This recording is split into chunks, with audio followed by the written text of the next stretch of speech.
Cecilia, it's a pleasure meeting you. Thank you very much for taking time to come and speak to us here in our pop-up studio at Ecom21. Oh, thank you for having me. For those who have not had the pleasure of meeting you, can you just tell us briefly who you are and why are you here? Yeah, my name is Cecilia, and I am a fraud victim, or a survivor as we call it. It was depicted in the Netflix documentary The Tinder Swindler back in 2022. And after that went global.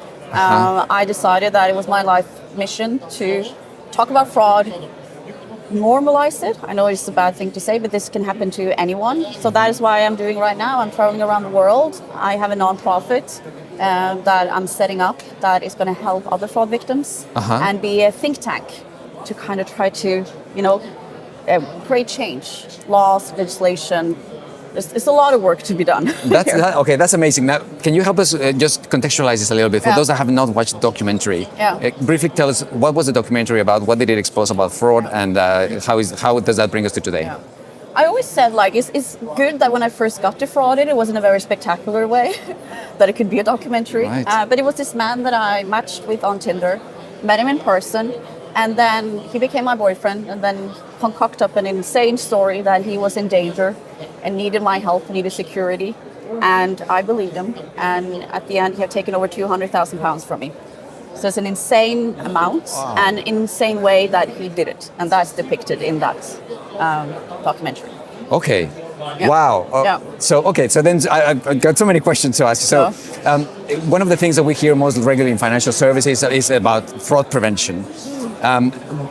Traditionally, we hear this more from the how to keep your digital identity safe, your digital activity safe, but this is more about social engineering. Tell us more about that side of fraud. It is social engineering to the T, and fraudsters are moving more and more in all aspects, that they're making us do the criminal activities ourselves. Either taking up loans we shouldn't be taking up, or giving away our credit cards, or lying to the bank about where we're sending the funds to. Because we are really believing what they tell us. Yeah. But in my case, digital identity was a huge part of it, because in Norway, where I come from, we have bank ID. Yeah. No, we're a truly digitalized society. Yeah. But the thing is that my digital identity was perfect. So if you saw me online, and they took the snapshot of that, I was perfect. But the person I was there in March, April of 2018 was a totally different person. I was not myself.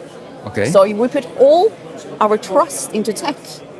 And of course, the tech can be amazing, 100% safe, But we humans, we are never 100% safe, Right. We will make mistakes. We can be manipulated, we can be groomed, we can be coerced. What do we do when we then say, no matter what, this person is obligated by kind of the papers she signed with that digital identity? Right. Even when the financial institutions didn't do what, in my opinion, was the necessary checks to make sure in the end, I had taken up 9 loans, 9 high consumer debt loans. Okay, wow. And I didn't receive a single phone call throughout that time. Why? Yeah. What was happening with me? And that has kind of been the emphasis for me. It's like I take some responsibility. We all have to, with the choices that we make. But in my case, I have taken all the responsibility, and no one else have taken anything. Not the fraudster in itself that started it. Him we have totally forgotten about. But even with the financial institutions in my case, they have said that they had excellent fraud system detectives and I've been sitting there and I'm like, well, but yeah. That is my story. It happened 6 years ago now. So as you can imagine, things have evolved. But when it comes to these coercive, grooming tactics that they're using, the social engineering, we still have a long way to go to get the banks and the authorities to take it seriously. Okay, now, we often hear in the news that there's been a data leak. Your password has been filtered, change it. Yeah. But we don't really hear that much when romance fraud happens. Why is that?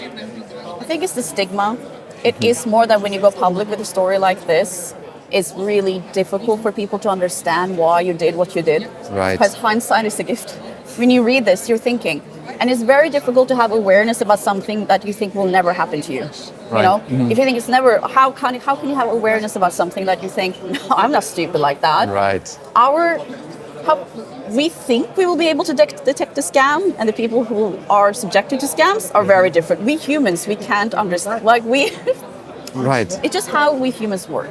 It's almost like a protective mechanism that we have to think that will never happen to me. Right. But if my story may be something that wouldn't happen to you, there is a fraud for everyone. Okay, that is what I say. You know, as I said, data leaks, phishing attacks. Doesn't need to be romance fraud. But everything has a sense of trust. Yep. You trust the text message. You trusted that email. You might be stressed. You're under pressure. That is what happens in your brains. And the more we are aware of that, the easier it will be for people to actually be aware no matter what. Right. The people today, they aren't thinking like, no. All right, now, you mentioned that there is a stigma to this type of fraud, and yet you're here speaking publicly about it. We're here at Ecom21, you're about to go on stage. Yeah. What's driving you to be outspoken about this that happened to you? I think it's all the messages that I've been receiving from people all over the world who are in desperation, they're crying, they're losing their families, they're losing their houses. And I feel like my story is already out there. I've been telling it a lot of times already, from parliament to conferences to news articles, like I've done it. It's the least I can do if it can help someone out in that auditorium to realize, and think twice about when they receive someone that comes to their bank or comes to their company that, okay, I've been subjected to fraud, that they think differently about them and meet them with empathy, and that they are a victim of a crime. This is not something that they did willingly and knowingly. Stupidity. This might be a scam, I'll still do it. That is not how fraud works. Right. You don't know you're being defrauded. If not, you wouldn't have done it. That is what I'm trying to say here. It's not a risk people are taking. Maybe this is what maybe awareness about, you know, fake websites, all of those things. I totally agree with you. But in some cases, especially when it comes to romance fraud, which is it is the worst fraud. Like, I bet you've heard about pig butchering, which now is a mix between investment fraud and romance fraud. Okay, no, I haven't. No, you haven't. No, pig butchering is a horrible name for it, but it comes from China, where there's our big compounds, where there's this high crime. It's big international high crime. They are sitting there, defrauding people on a large scale. You know, make them fall in love with you. And then they say, hi, babe, instead of being in danger, which I was in, you know, where everyone knows a bit more about that. But they say, hi, babe, I've been investing a bit, and this is the website, and I want you to invest the money for our future. That wouldn't be weird, you know? You have a future together, you want to. So they set up this fake website, crypto, of course, set up these fake websites. They invest, they even take out some money, so they get some money back. So they invest more, and then boom, the website's gone. The boyfriend or girlfriend is gone, and they're losing hundreds of thousands of dollars. Wow. Because it's investments, and we know investment scams, those are a lot more of the huge numbers. Mine is a very large sum. That is much more normal. So it's horrible out there, and there are even documentaries out there now that are showing that people in these compounds that are scamming people are human trafficked. So they are victims as well and being forced to scam people. Oh, wow. So it's a huge global issue. And it runs much deeper than just stupid people falling in love and should think better about their money. Because this money that's being taken is being used to terror, drugs. You know, it's not being... It's a big issue for the entire world. It's a massive network of illegal activities. And that is what I want to try to, you know, heighten this. And romance fraud is just incredibly difficult because we love these people. So it's that extra added layer. It's not even just the money lost, but we lost a girlfriend or a boyfriend. I want people to remember that. Think it's someone that you really trusted. Of course. And they did all of that just to take your money. That is heartbreaking. So that is like why. But I'm doing this because it's important. That's the most important. Well, I think it's extremely admirable that you're here and you're speaking so openly about this. Now, for those who are not here and will miss you on stage, what are the key messages that you would tell people to say, be aware of this? Of course, like a lot of the red flags when it comes to, you know, romance fraud in general is that if the love bombing, I was love bombed to the thousands, you know, 100 red roses. You know, loved me after 3 weeks, and I'm a lover girl, so I completely loved that right back. I love bombed him back. Of course, asking for money, being in difficulties, putting a time constraint on it. Being very openly honest with you and vulnerable, because that makes us feel for them, you know? They're almost mirroring you. They become your perfect person, so you feel like you met your soulmate. So a lot of these things that are it's sometimes, and that's why it's scary, because in some relationships that's true. You might meet your soulmate.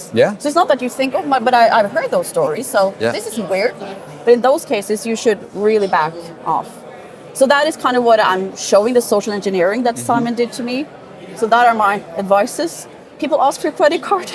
Don't give the credit card. Don't give the credit card. I don't even have a credit card anymore, so there's no more to take from me. But that is kind of the high level ones, so people won't become a victim of this. Yeah. Now, Cecilie, is there a happy ending to this? Yes, it is. Tell us about it. No, like I'm just doing a lot of.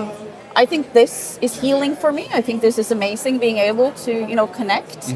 I have a mini partnership with MasterCard, so that is amazing. Them as a big company going into this and saying, like, I'm even on stage saying I use my MasterCard, and they were like, yes. So I love kind of big companies like this because we need the big players involved. As well. Yeah. And I have the nonprofit continue to work, and there must be some surprises in the future in 2025. So all right, I can't say anything. Cliffhanger. Yes, it's a cliffhanger, but I can't say. All right, well, Cecilie, it's been really, really fascinating meeting you. Thank you very much for taking time to speak to us. Thank you. And I wish you all luck in your presentation. I'll be sitting there in the first row. Thank you.